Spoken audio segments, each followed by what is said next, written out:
ಇವತ್ತು ಕೇವಲ ಒಂದು ಮುಖ್ಯಮಂತ್ರಿಯ ಕುರ್ಚಿಗೆ ಕಳೆದ 2.5 ವರ್ಷಗಳಿಂದ ನಡೆಯುತ್ತಿರ್ತಕ್ಕಂಥ ಈ ನಾಟಕವನ್ನು ಸಹ ನೋಡ್ತಾ ಇದ್ದೇವೆ.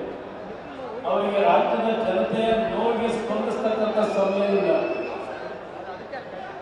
ಇವತ್ತಿನ ಈ ಕಾರ್ಯಕ್ರಮದಲ್ಲಿ ನಮ್ಮ ರಾಷ್ಟ್ರೀಯ ಅಧ್ಯಕ್ಷರು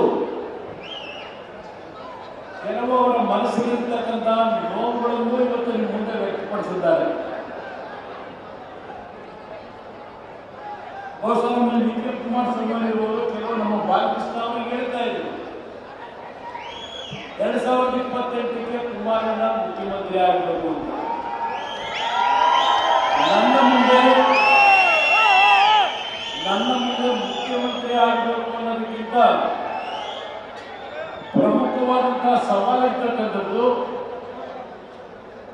ಈಗಾಗಲೇ 2 ಬಾರಿ ನಾಡಿನ ಹಿರಿಯರ ಆಶೀರ್ವಾದ, ದೇವರ ಅನುಗ್ರಹದಲ್ಲಿ ಸಂಪೂರ್ಣ ಬಹುಮತದ ಸರ್ಕಾರ ಹಿಂದೆ ಇದ್ರು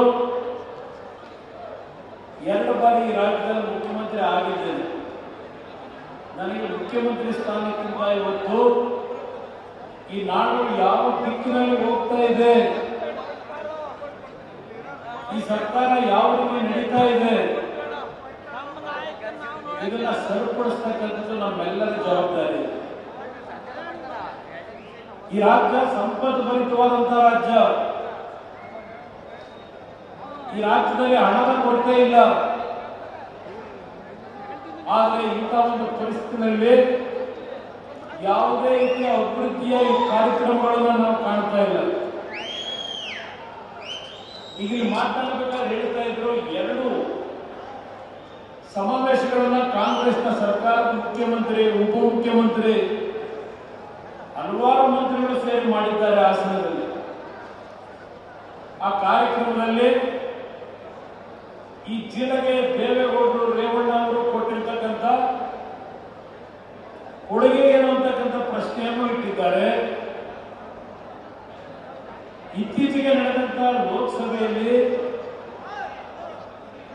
ಕೆಲವು ನಮ್ಮ ತಪ್ಪುಗಳಿಂದ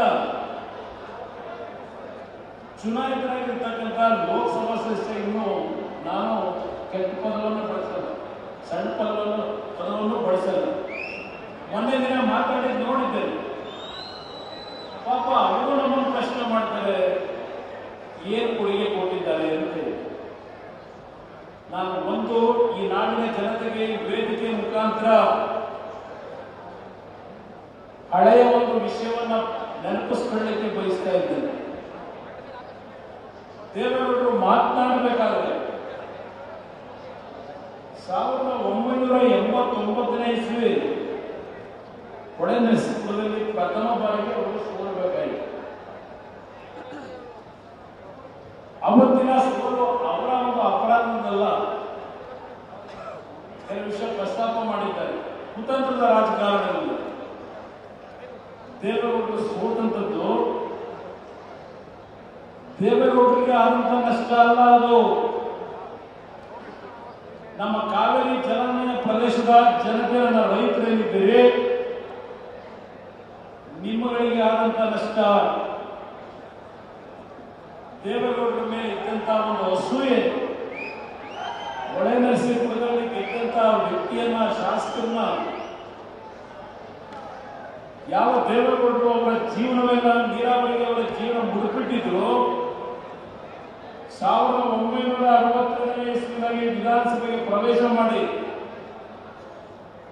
ಒಂದು ಖಾಸಗಿ ನಿರ್ಣಯವನ್ನ ಕಾವೇರಿ ನೀರಿನ ವಿಷಯದಲ್ಲಿ ವಿಧಾನಸಭೆಯಲ್ಲಿ ಪ್ರಥಮವಾಗಿ ಮಂಡನೆ ಮಾಡಿದಂತ ಒಬ್ಬ ರಾಜಕಾರಣಿ, ಜನಪ್ರತಿನಿಧಿ ಇದ್ರೆ ಈ ಜಿಲ್ಲೆಯಿಂದ ಆಶೀರ್ವಾದ ಮಾಡಿ ಏನು ಕಳಿಸಿದ್ರಿ?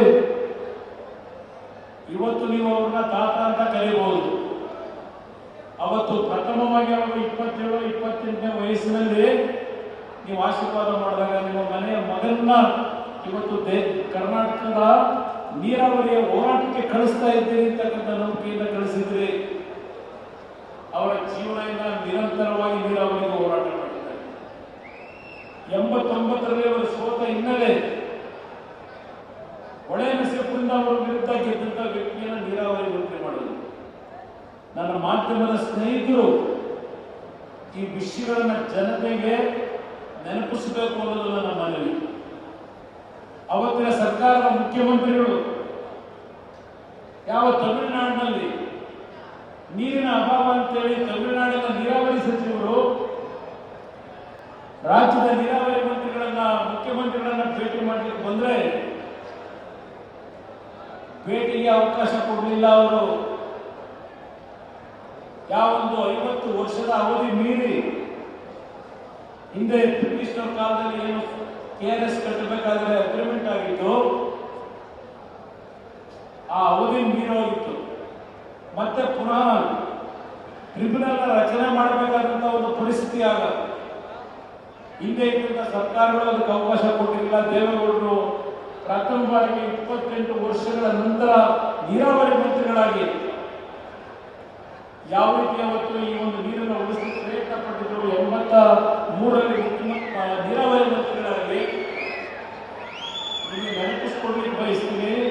ಅವತ್ತು ಮುಖ್ಯಮಂತ್ರಿಗಳು ನೀರಾವರಿ ಸಚಿವರು ತಮಿಳುನಾಡಿನ ಮನವಿಯನ್ನು ತಿರಸ್ಕಾರ ಮಾಡಿ ನಮಗೆ ಟ್ರಿಬ್ಯುನಲ್ ನೀವು ರಚನೆ ಮಾಡ್ಕೊಳ್ಳಿ ಅಂತ ಕೇಂದ್ರ ಸರ್ಕಾರಕ್ಕೆ ಗ್ರೀನ್ ಸಿಗ್ನಲ್ ಕೊಟ್ಟರು. ಅದರ ಹಿನ್ನೆಲೆ ಯಾವ ಟ್ರಿಬ್ಯುನಲ್ ರಚನೆ ಆಯಿತು, ನಮ್ಮ ರಾಜ್ಯಕ್ಕೆ, ನಮ್ಮ ಕಾವೇರಿ ಜಲಾನಯ ಪ್ರದೇಶದ ಈ ಒಂದು 5-6 ಜಿಲ್ಲೆಗಳಿಗೆ ಅವರ ಬದುಕಿನ ಮೇಲೆ ಪೆಟ್ಟನ್ನು ಕೊಟ್ಟಿರತಕ್ಕಂಥ ತೀರ್ಮಾನ ಅವತ್ತಿನ ಕಾಂಗ್ರೆಸ್ ಸರ್ಕಾರದಲ್ಲಿ ಮಾಡಿದರು. ಚುನಾವಣೆಯಲ್ಲಿ ಸೋತಿದ್ರು. ನನ್ನ ನಾಡಿನ ನನ್ನ ರೈತರ ನೀರು, ನಮ್ಮ ನೀರು ಏನು ಹೋರಾಟ ಮಾಡಿದ್ದಾರೆ, ಅದರ ಇತಿಹಾಸ ಇದೆ. ನೀವು ಅವರ ಜೀವನ ಚರಿತ್ರೆಯನ್ನು ಓದಬೇಕು.